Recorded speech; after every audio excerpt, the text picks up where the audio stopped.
The sign-up sheet around.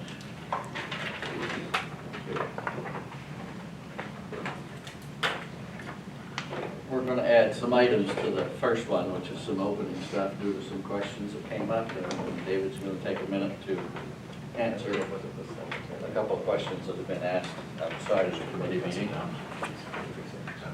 Pass those along. Good evening, everybody. Welcome. You sure you have some of that coffee? Good stuff. A question had come up after your last meeting, and as you know, I wasn't able to attend that meeting due to a death in my wife's family. But a question came up afterwards just about trying to clarify what is this required local, additional local, explain that. So I met with one of the members of the committee to try to talk that through, and we thought this might be a good way to just give you a very quick snapshot of what that all means.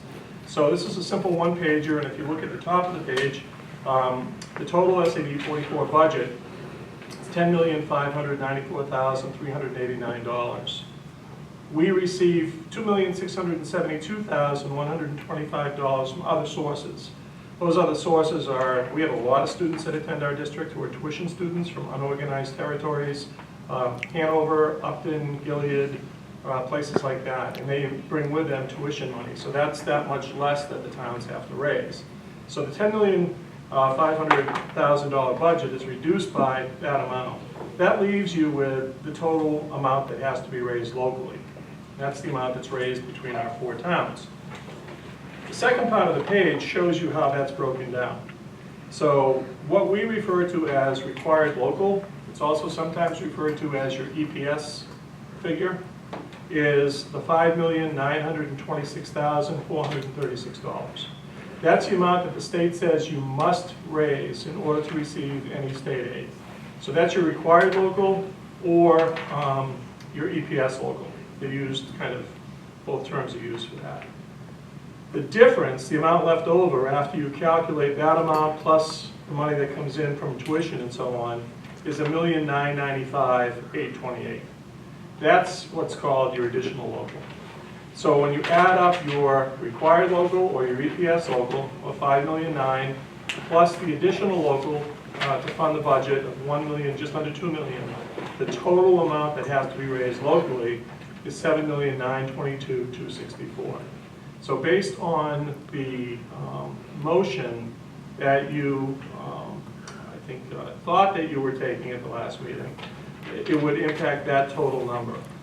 The vote that you took actually only had an impact on that $1,995,000. So that's the difference, and maybe in a nutshell, maybe that helps clarify those components. Any questions on that? Does that help at all? At least it's all there on one page.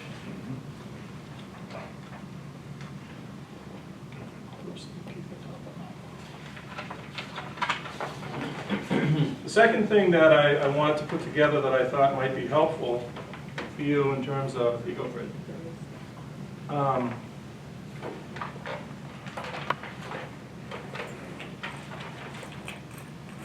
We received information from the state DOE back when we were looking at the possibility of forming this group. And in it, it had a whole bunch of different scenarios. So the paper that you're going to get might not look all that pretty, mainly because I cut pieces out of it and I taped pieces together.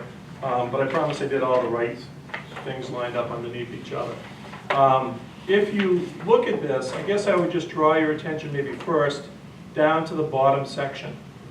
So the bottom section is like probably the bottom three columns, the bottom three rows, sets of rows, show you what the impact on any change would be when you change the funding formula to include anything other than the 100% valuation that we currently are operating under. So I thought it'd be helpful just to have this in front of you. So right now, again, you're looking just at this section right here, okay? If you look under the 100% valuation, you'll see there that that's the amount of money that the towns are currently valued at, how much they contribute based on just valuation. If you go across, you'll see the differences. So you're looking at, or at the last meeting you talked about going to a 90-10 and then to an 85-15. And what this just does is it shows you what those decisions would mean as far as funding goes. So, for example, if you go down to the very bottom section, if you went to 90% valuation, 10% pupils, then what that does is it shows you the impact. The impact there would be an additional $173,736.49 to Bethel, an additional $4,472.64 to Greenwood, a savings of $268,425.63 to Newry, and an additional $90,216.50 to Woodstock. If you look to the column to the right, it shows you what that would be with the 8515 that would be taking place later on. And I present these figures only because I think it's important for you to have them, so in case you get asked any questions or anything like that. And finally, the last thing I would just mention is one of the requirements, if you do vote tonight and affirm the vote that you took at the last meeting, we do have to have a public hearing, and that public hearing would be held by the board, basically to explain what the what your proposed vote means. And so that we're hoping would happen sometime in October with a November 8th referendum date, because I think all of us want to get this on the November 8th referendum. Well, okay. Yes, vote. Is it required to have 45 days notice prior to the vote? On this particular For thing? the hearing, you mean? No, for the vote, does it need 45? I don't know the exact days, but the attorneys looked at it and said it's fine. So what we would be doing is, if you do take a vote tonight, we'll be asking the school board next Monday night to set the dates. And the dates that we're hoping to look at would be October 11th for the public hearing and November 8th for the referendum. And those they fall within the parameter. Does a vote, if we vote affirmatively tonight, does the school board need to approve it before it becomes? No, all they do is they just set, you're charged to come up with the new proposal. Right. They're required just to set the dates. Okay. And then the voters would make the determination. One of the things that Jake will share with you later is the actual motion. Yeah. So you'll see what it looks like. Yeah. Okay? I just wanted to share that with you so that you have that information. I think this is valuable information. What I'm a tad concerned about is we're looking at apples and oranges. This is FY17, Yeah. this is FY16. Right. So do we have correlated information so that we can take a look at what FY16 figures are in relation to this, or proposed FY17 from this? Yeah, I can recreate this to show you the FY16 numbers. It would be much more difficult to do the FY17. These are generated by the DOE. This was simply an effort to show you how it breaks down. Right. Explain And I- the and additional I- local. But I can do Yeah. that and get it to you. I can Yeah. email it to you. And again, I think it's very valuable information, but I'm not sure, personally, how I can jive the figures. We're looking at 10 million, we're looking at 2 million, we're looking at 7 million, we're looking at 6 million, so 8 million. So it's difficult to kind of overlap it. Right.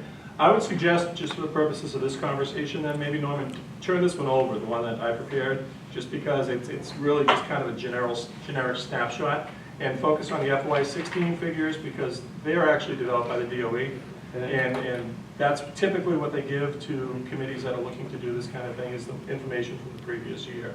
So if you look at this, and you go just by these figures, you'll be looking at a total overall amount of $8,135,294 that is then broken out by town. So actually, to follow up on what Norm's saying though, Norm, these figures are gonna be different every year. Absolutely. Right. I don't disagree with that. It's gonna be a But moving we target. have been tasked to come back after we supposedly made a decision in July. So because we have been tasked to come back, doesn't it now warrant additional questions? Yes. Neither can I. That's why I brought it up. Okay. But if you use your FY16 figures, these will be the ones that we would use at a public budget meeting because they're the most recent figures we have from the state. You know, probably sometime later in the year, we'll have FY17 figures, but we don't have those right now. So this is the most current information available from the DOE.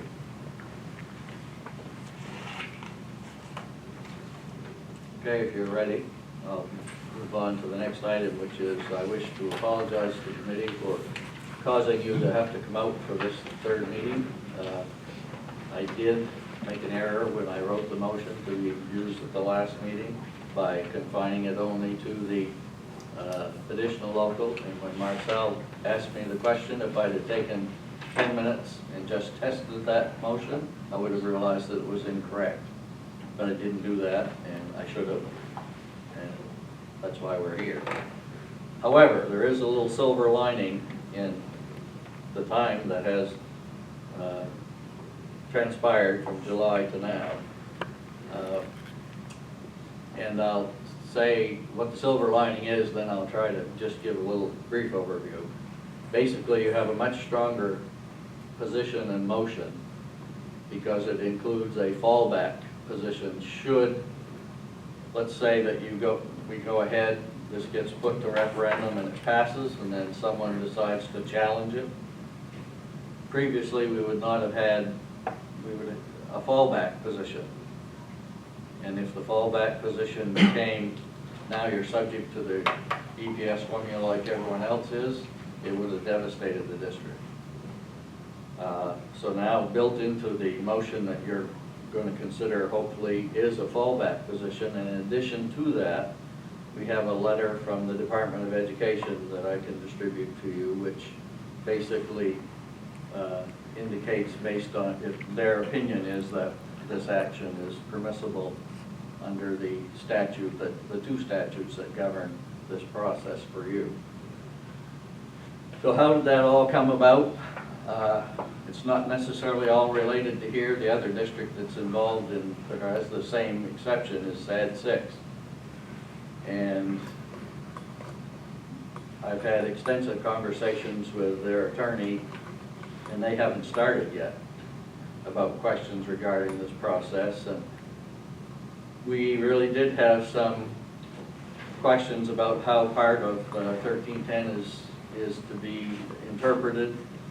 That caused them to go back to the drawing board and really examine the exception carefully and the process carefully. And the result of that is this motion and the desire to have an opinion from the Department of Education.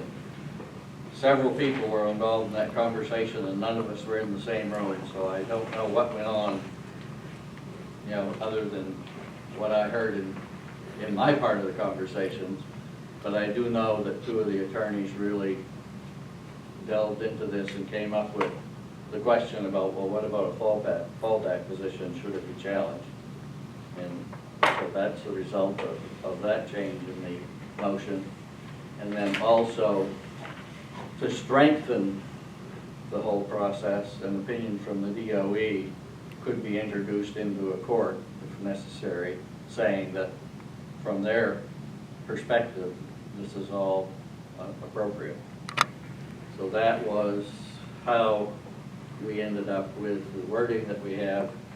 And like I said, I can distribute, I don't not distribute the letter. While you're doing that, if I could too. Back when this whole thing started, the question came up about, are we okay going this route? And our attorney at that time said, yes. And as we have been, this is all, as I mentioned at the last school board meeting, this is all uncharted territory. Nobody's gone through this before, including the DOE. So one of the clause that jumped out as we began to move forward after your last meeting was a statement that says, until the formulas are changed pursuant to 20A, section 1301, subsection 3. We looked at that, our attorneys felt that that was fine, but as we got closer to making that final decision, again, going with what Jake said, they felt it would be best to make sure that the DOE agreed with the way they were thinking. And that generated the conversations that resulted in the letter from Joanne.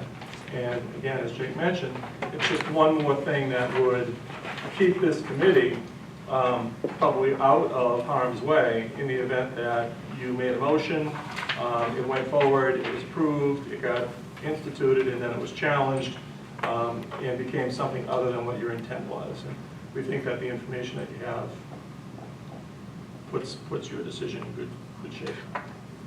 Dave, who would be appropriate, or who might think they were appropriate to challenge? It could be anybody. I mean, it could be, you know, I guess, yeah, well, the question really was initially the language in the motion, the language in the law.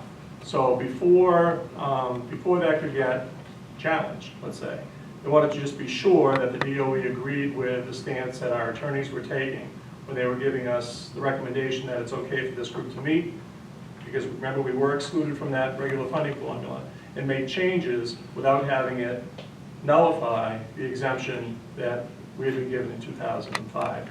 You know, the intent of this was kind of a middle-of-the-road step, and they just wanted to be sure that that's exactly what it was. And the DOE has put it in writing that they feel that that's appropriate. So it bolsters that in the event that it ever did become an issue. Which one of the member towns could challenge as well? One of them. Could be challenged by anybody. Yeah. What does, it's been too long, but review for me,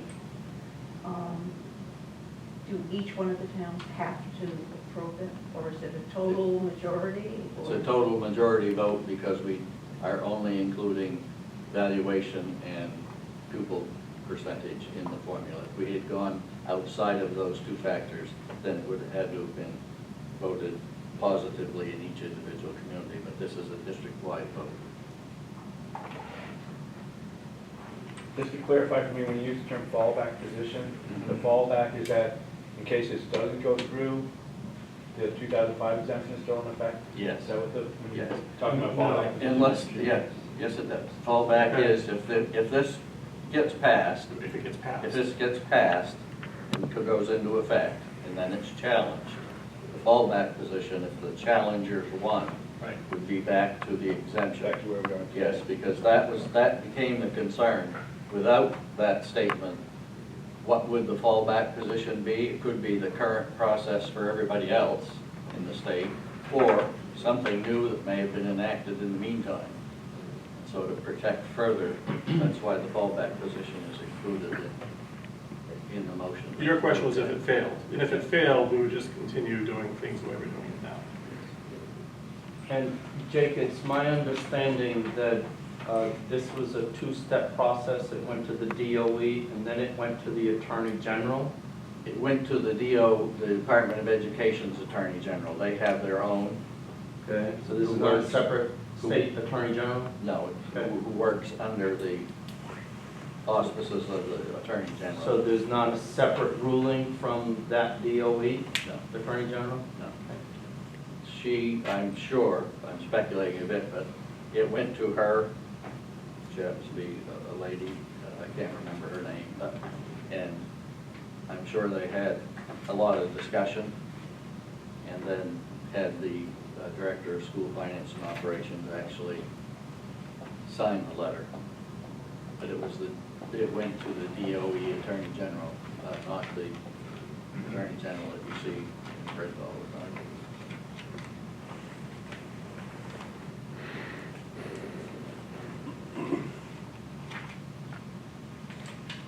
If you're ready, I could have someone put the motion that's on your agenda on the table, and we can discuss it further if needed. Sarah Forster. Sarah Forrester, yeah.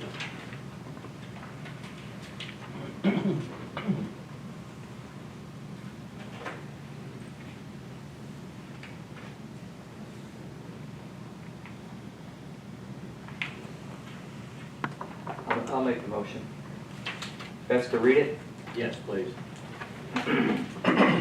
Move to rescind the cost-sharing amendment approved by this committee on July 12, 2016, and to approve the amendment to the current cost-sharing method distributing all locally raised funds for the MSD 44 budget, including the district share of the ESP allocation, as well as additional and other locally raised funds from the current method set forth below.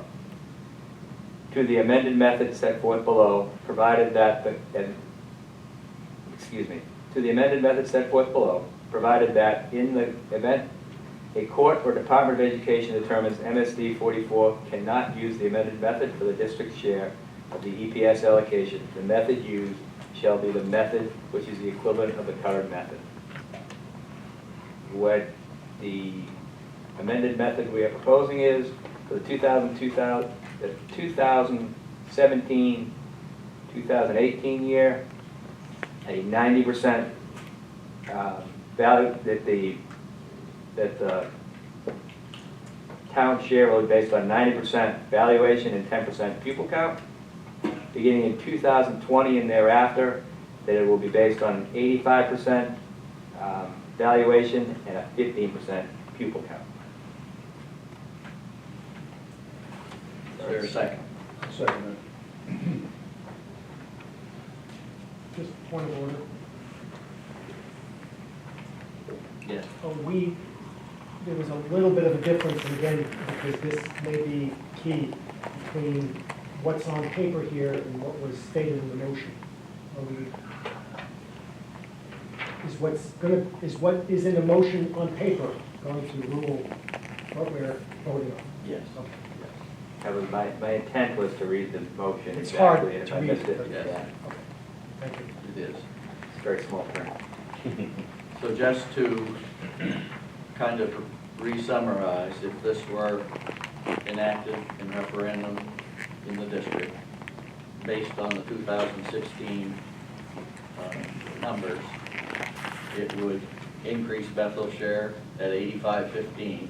So in the third year, if we were exactly at the amount of money that we used to generate the example, it would increase Bethel's share $260,000, Greenwood's almost $6,800, Newry's would be reduced by $402, and Woodstock's would increase by $135. That would be when the 85-15 percentage is kicked in.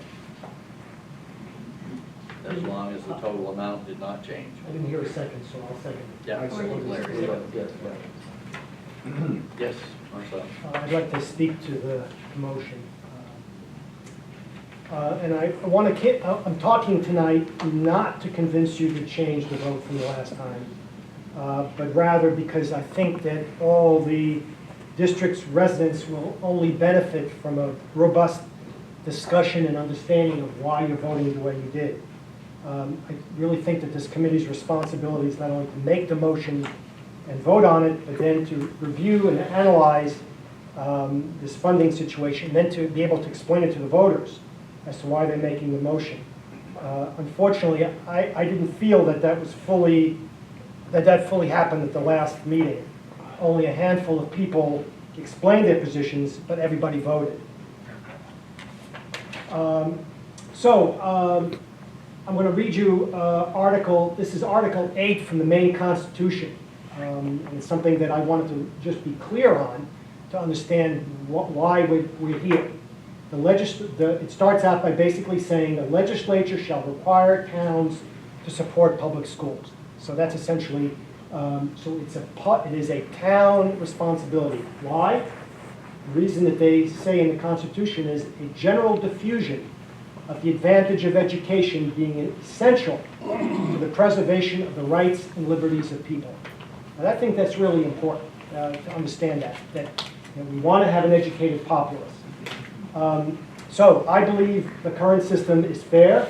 I've made many data-driven points over the months about the inequality of shifting taxes from mostly second homeowners to mostly primary homeowners in our district, many of whom can't afford an increase. But there's another important point I want to make that I may not have made forcefully enough. One of the main arguments by proponents of withdrawal and shifting taxes is that they have so few students in the district, and as a result are paying a very high number per student. It's true, they are. But if I go around the table and ask how many of you and how many of the district's taxpayers have never, either now or have ever had students in the district, I can even look around the table now and at least 4 or 5 of you have never, I'm sure, have never had students in the district. And so it has never been an issue in terms of taxation and supporting public education as to whether or not you have students in the district or how many students there are in the district. It is essentially the obligation of towns to pay for education. So this is, it's really our responsibility. Any increase now to taxpayers, I think, makes it much more difficult if and when the district has to increase the budget, even by 3%. Remember, this is, unlike budgets, which can go up and down, and depending on how the state gives money, this is a permanent increase. After year 3, it will be permanent. And no matter how many students we have, and we have declining enrollment, we still have to maintain certain programs and positions. Special ed is an example, but even with declining enrollment, we still have to provide the same level of services that we've had before. So, lest you think that this is a reasonable compromise to forestall nor withdrawn, it isn't. If this proposal is passed by the town voters, it does not negate or stop NURA's withdrawal. Members of that committee have so stated. The only recourse that I'm familiar with for them continuing the withdrawal process to go to court. So this is not an effective compromise. I want to be really clear about that. So I think I want to just tell you very briefly my story. I came to this country as a child of immigrants, refugees from World War II. We lived in a poor working class community in Brooklyn, very low tax base. But New York City was a fully comprehensive school district. So the result of that is that the wealthier neighborhoods in New York City paid for the poorer neighborhoods in New York City. The result is that I had a great education. Throughout elementary school, I wound up going to a public high school. My public high school, I would put it up against any private school or any other high school in the country. It graduated 3 Nobel laureates.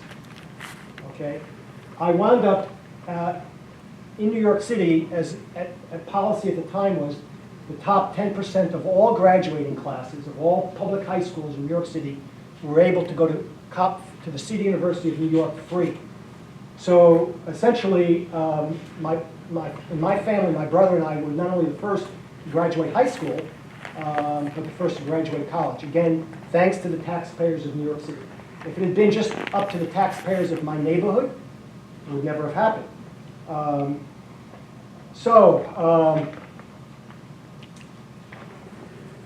So the bottom line is I had the same opportunity as all the others in New York City. So in addition to what's happening right now, in addition to income inequality, we're now faced with a growing possibility of educational inequality. Those who have more money can send their kids to private schools, but also what we're also finding out is wealthier families are able to provide cultural and enrichment activities that the poorer students cannot afford. This, I think, will need to become one of our responsibilities unless we want to sanction having 2 different educational systems in this country. So I think that that the goal of our system should be not to provide equal results for everybody, we can't do that, but to essentially provide equal opportunity. And so I really believe that any shift in the current financing is going to severely, potentially undermine our ability to finance public education in this community. And so I hope that we have a robust discussion. I would like to hear from each of you as to why you're voting whichever way you voted. And I will certainly support whatever comes out of this committee. If it's the wish of this committee to pass this motion, so be it. But I think the voters deserve to hear why you're voting the way you are. Thank you. I'm happy to begin. For me, it is about education. I don't care if it says it in the Constitution, for me, we owe everybody an education, we absolutely do. The sticking point, the piece, the thorn in my shoe that I can't get past, why is Newry different? There's plenty of rich towns in the state other than Newry. There's plenty of towns that are full of second homeowners other than Newry. But somehow, 10 years ago, when the rest of the state decided it was time to change the formula, and I can only assume that there was rich communities that stood up and said, wait a minute, we're paying too much. We are paying too much so that other towns are not paying their fair share. It is, you know, the question of town and region, you know, once we regionalize the school, we is now us. You know, it is us. It is all of us that need to educate our kids, the kids of all of our towns, because that's what we decided to do when we banded together. I can't read the future. I don't have my sense, and I want to be clear, this is only my sense. If we don't get something in front of the voters so that the people of Newry feel like they've been heard and the whole group is getting a chance to act, I think Newry will withdraw. The withdrawal plan I'm against. I don't see pulling money out of a school and tuitioning people back in as making any sense at all.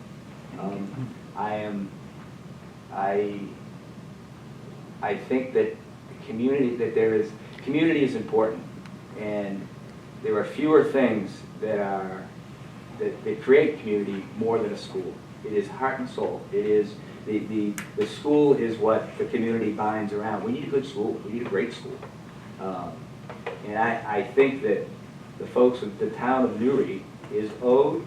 It's because we were separated, because we were put, you know, as a separate group, without any explanation other than because you can pay. Newry's owed the opportunity to have something in front of the district, let everybody in the district decide, and we'll see where it goes. I certainly hope withdrawal is not in our future, because I don't think that's good for anybody. But so my vote, I don't think this will surprise anybody, but my vote will be to go for the motion as was intended the first time. So Jake, thank you for putting that together, and no need to apologize. This is complicated stuff. It is that. I will agree. Almighty. What happened to the math I did in second grade? I was much better at it.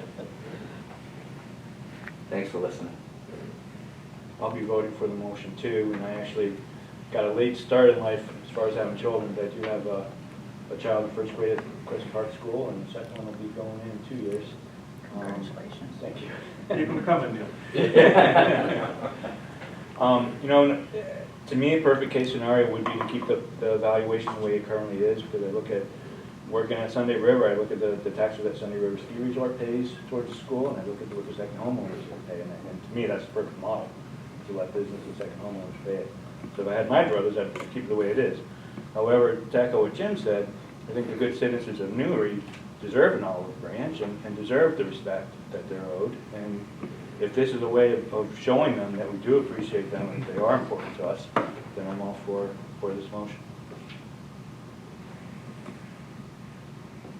Well, I have to say that I voted against it during the first vote, and I vote against it at this time too, because the citizens of Newry, the people who actually live in homes and send their children to school, are not paying the same tax rate as the citizens of the rest of the schools. They might be paying the same school rate, I'm not quite sure of it. But when you have 90% of your tax burden paid for by second homeowners in Sunday River, and, you know, then I think that just as the wealthy people in New York City help you to get a wonderful education that Brooklyn at that point could not have afforded, I think that Newry also has a responsibility, or to appreciate, we all should appreciate Sunday River and those second homeowners for helping all of us, because everybody's taxes would have to go up, up, up. If Sunday River went out, or, you know, if Sunday River went out, most of the second homeowners would leave as well. So we should all be thankful for them. And I also have to point out that Sunday River themselves want a magnificent school system. They have said that in writing several times. It helps them to attract good people to have a good school system. And I think we still have to have as our number one, how do we get a magnificent school system when we don't know? It sounds okay, you know, 15%, that's not very much. But if the state decides that they're not going to pay even what they're now, you know, if they increase their, I'm not responsible for this, and they change the rules and regulations, then that means to keep the same quality of education, all of the towns would have to give you more. And that means that Woodstock and Greenwood and Bethel would have to come up with a lot more money, and I think it would make it a lot more difficult for the school committee to convince the citizens of those towns that they have to see their tax rate go up by another 3 or 4% because the state has, or if the cost of education just goes up, cost of transportation. If gasoline costs go like they were going before. And it's not like saying that we're going to allow 15% reduction for Newry is permanent in total dollars, because those dollars can really start falling. So I would tell the people that I speak to in the town of Woodstock that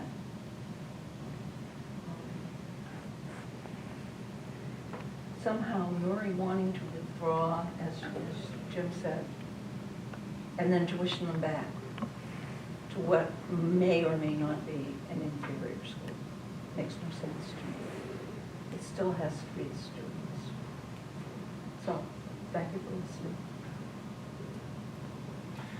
I'm going to vote for the amendment, and the reason I'm doing that is because I think that I really appreciate the democratic process.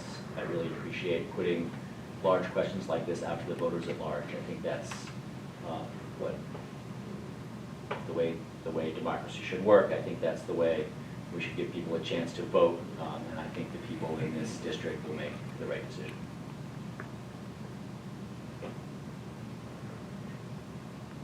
I'm not for a change in the funding formula at all, but like other people around the table have said, the reason I voted for the motion last time was to put it out to the voters in the other neighborhoods to let them make the decision.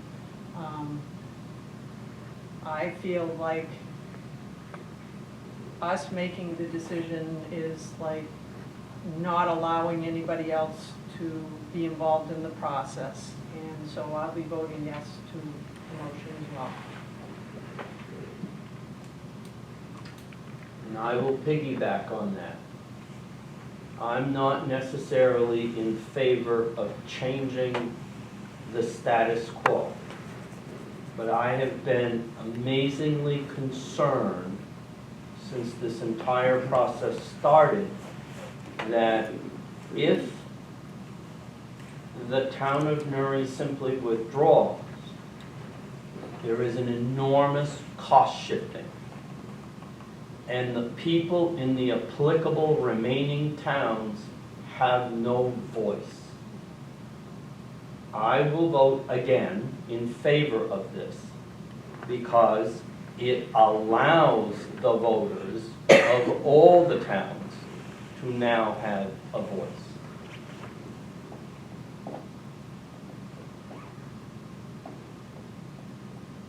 Anyone else wish to speak? Bob? I agree with Jim quite a lot, and Laney and Norman. And I believe if this gets passed by the four counties, that there's a very strong chance that Nuri will stop the withdrawal process. But no guarantee. There's no guarantees of nothing in life, but Proportionally, Nuri has many fewer, I would think, actual residents than Bethel. very true. And, you know, so that when you say all the towns will have a voice, Bethel will have a bigger voice by simply number, and you can get a lot of people out.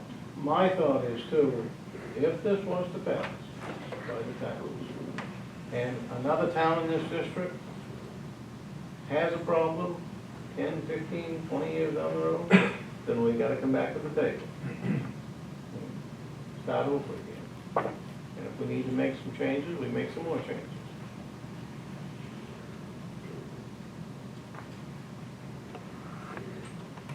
Anyone else?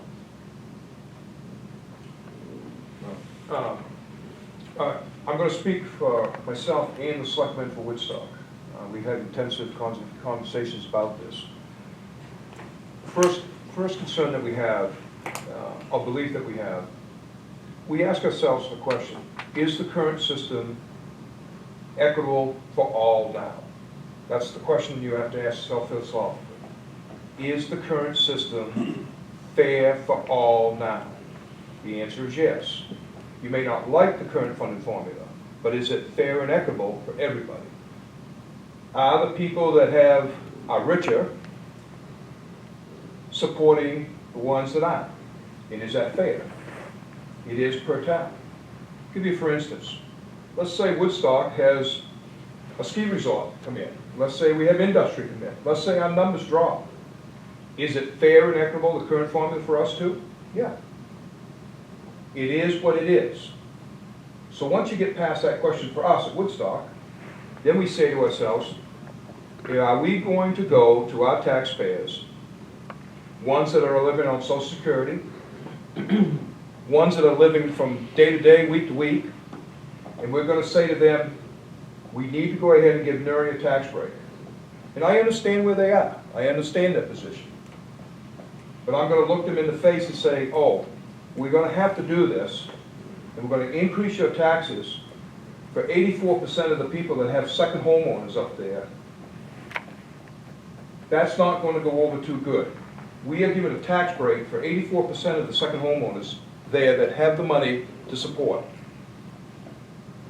I sit here and I think to myself, what would happen if the 84% was the regular citizens that were paying taxes who lived there? Would that be a different story for us? Yeah, it would be. Because now we're going to go ahead and actually give a tax base to the people, 84%, that actually live there and actually are paying those, not to the second homeowners. The system is set up that way to support all of us and support education.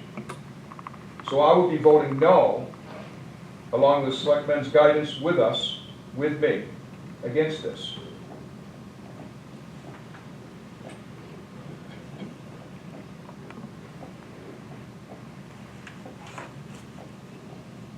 No one else wishes to speak? Yes, Larry. I've been thinking about this situation for quite some time, and I look at it from the end game. The end game is Nuri withdrawing. And Nuri withdrawing means the end of the district. Because shortly after Nuri withdraws, we close the Woodstock school and Woodstock withdraws, because then we don't want that to happen. So we got a political situation, and it's a horrible situation. I've stated this in our subcommittee meetings often, that we're all neighbors, we're not going away, and no matter what the outcome, there are going to be feelings. I have a concern about the democratic process, because it is right. It is a process, it's a good one, but apathy runs rampant in this region. because we've passed $10 million budgets with that process with 30 people, maybe 40 on a good day. We had the same problem in Greenwood at our town meetings. We've had very few people show up. It's the DNA. But it's reality as well, and you're correct. Bethel has the votes.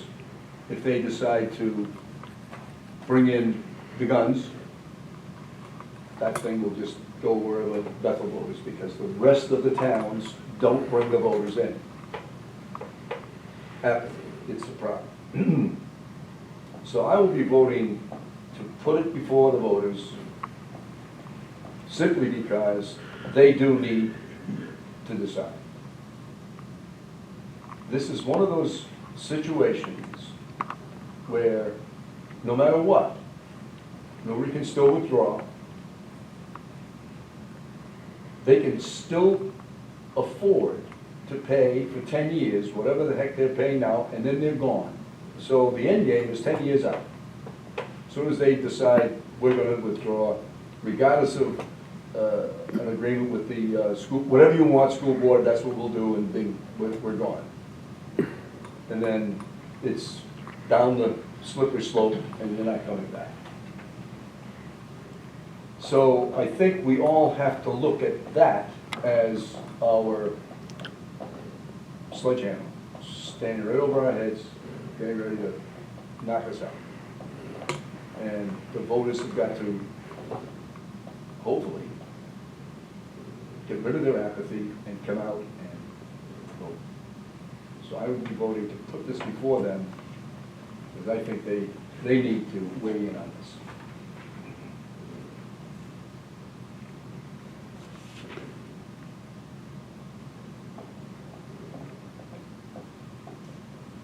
Are we ready for the vote?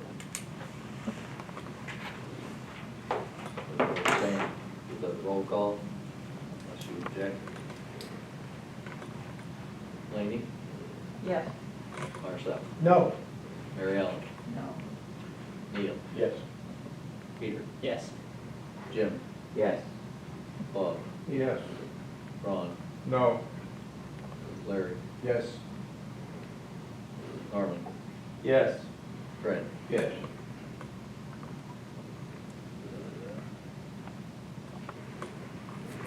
Vote is 8 in favor and 3 opposed. 1 absent, sorry. My absence. Okay.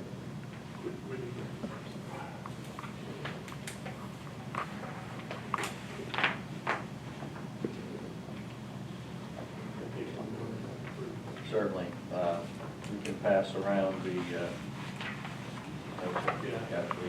actual wording of the question that will go to the taxpayer. Yes, sir? When, if this gets implemented, it's and voted affirmatively by the voters, it would, your fallback would be only if it was challenged, but it would technically change the law from the exemption that we had to what we're voting on now, right? Yes, correct. They didn't change the exemption. The exemption would still exist as it is. We've altered the process, so we're not following that exemption. But the fallback would be back to the exemption if it were challenged and the challenge was upheld. Peter, do you have extras down there? Or did you- I do not. Wait, there we go. Yep. There are extras of the letter. You all set? I just wanted to share this. Oh, and by the way, Doug, just to maybe clarify too, the DOE has stated that they believe this amendment would not impact the exception. It's within the parameters of this committee to change it without taking it off the table completely. Just gave you a copy of the vote that's actually going to go to the voters in the 4 towns. As you can see, it's one that's probably going to need some explanation. So when we have our public hearing, which the board is hopefully going to approve to be set on October 11th, I would certainly encourage all of you to try to beat it at that meeting, and you may need to speak to it. It's a school board public hearing, but it's really designed to explain the wording of the vote that you took. So if you can make it, you know, please come, encourage people to come. It's not a simple motion.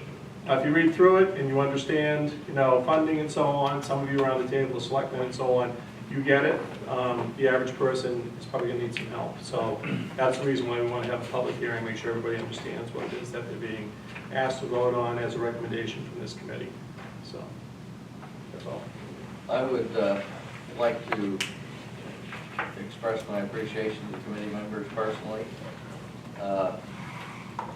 Strong feelings exist around this topic, and you conducted yourself in an exemplary manner and were very respectful to one another, and that's much appreciated because many times that does not happen. And I compliment you for that, and also for being very present anytime you events and putting up with me. So thank you. Thank you. Thank you.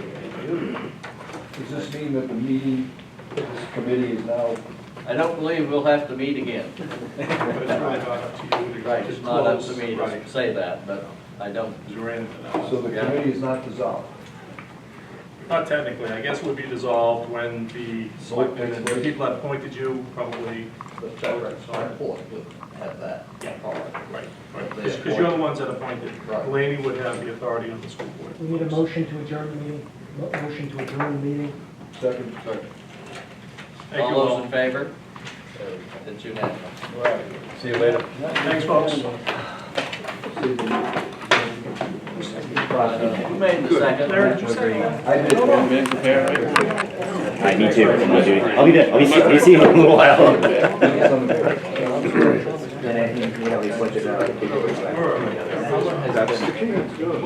Well, I still gotta buy stuff from you, so I mean, you know.